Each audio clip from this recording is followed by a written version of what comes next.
Blanche Monnier sebelumnya dikenal sebagai perempuan sosial yang memiliki paras begitu cantik. Ia merupakan keturunan dari keluarga yang sangat dihormati.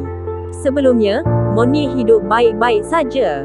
Tapi, kehidupan bahagia Monnier berubah drastis sejak gadis cantik dari abad 18 ini jatuh cinta. Sayangnya, Monnier dianggap jatuh cinta pada orang yang salah oleh sang ibu. Ternyata Monnier menyukai seorang pengacara tua yang tinggal tak jauh dari rumahnya. Tak hanya sampai di sana, bahkan Monnier nekat ingin menikah dengan pria tersebut. Ibunya sangat menentang keinginan putrinya.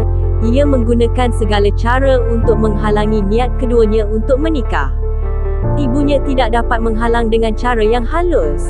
Barangkali, cinta yang begitu kuat tidak bisa dipisahkan dengan cara mengubah fikiran seseorang.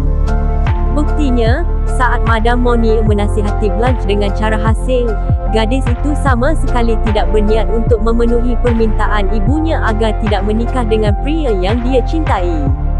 Akibatnya, Madame Monnier merasa kesal dan terpaksa mengurung anaknya sendiri di dalam ruangan yang gelap dan sempit untuk merenungi keputusannya.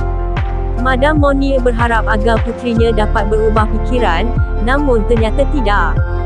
Blanche ternyata tetap kukuh terhadap cintanya dan itu membuat Madame Monnier sangat marah.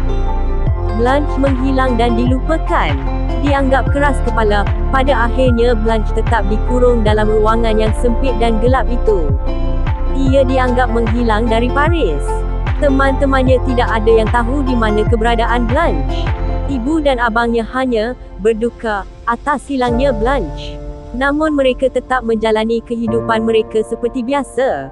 Blanche seolah dilupakan. Bahkan hingga bertahun-tahun, Blanche sama sekali tidak dikeluarkan dari ruangan tersebut. Selama 25 tahun hidup dalam kubangan kotorannya sendiri. Ternyata selama ini Blanche hidup dari makanan-makanan sisa yang diberikan oleh ibunya. Selama 25 tahun, perempuan tersebut tidak keluar dari ruangan menyebabkan dia harus membuang kotoran dalam ruangan sempit yang berada di loteng. Tidak mandi dan berkubang dalam kotorannya sendiri selama puluhan tahun.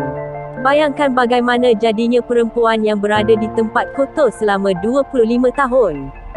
Ia bahkan tak pernah terkena matahari sedikit pun. Kes ini akhirnya diketahui dunia luar setelah pejabat pendakwah raya mendapat surat tanpa nama, tepatnya pada tanggal 23 Mei 1901. Tak ada nama atau identiti si pengirim. Namun dalam surat tersebut, tertulis bahawa ada kejadian serius yang terjadi di rumah Madame Monnier. Intinya, surat tersebut memberitahu bahawa ada seseorang yang dikurung di loteng dengan kondisi sangat menyedihkan selama puluhan tahun. Sejak mendapat surat tersebut, si petugas pendakwah raya risau dan memutuskan untuk menyiasat rumah Madame Monnier.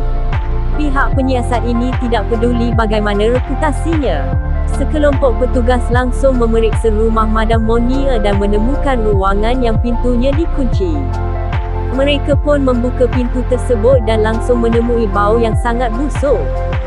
Blanche Monnier ditemui dengan berat 55 paun, atau sekitar 24 kilogram. Tubuhnya setengah telanjang, terbaring di atas ranjang yang di sekitarnya dipenuhi dengan najis, sisa makanan, daging dan ikan busuk. Udara di sekitar Blanche pun begitu tengik hingga membuat para petugas nyaris tak boleh bernafas. Saat itu juga, Madame Monnier pun langsung ditahan tak peduli meski ia mendapat banyak penghargaan atas sumbangan baktinya pada kota pada ketika itu. Saudara Blanche juga bersaksi ia telah membantu ibunya, meski ia sendiri ditahan selama 15 bulan. Madame Monnier pun akhirnya meninggal setelah 15 hari ditahan. Sementara Blanche di sebuah sanitarium pada tahun 1913. Itulah kisah tragis Blanche Monnier, si gadis cantik yang hidup di abad 18. Meski lahir dari keluarga berada dan terhormat, tak serta-merta membuatnya hidup bahagia. Semoga kisah ini bisa jadi perenungan, bahawa harga bukanlah hal yang membuat kita bahagia.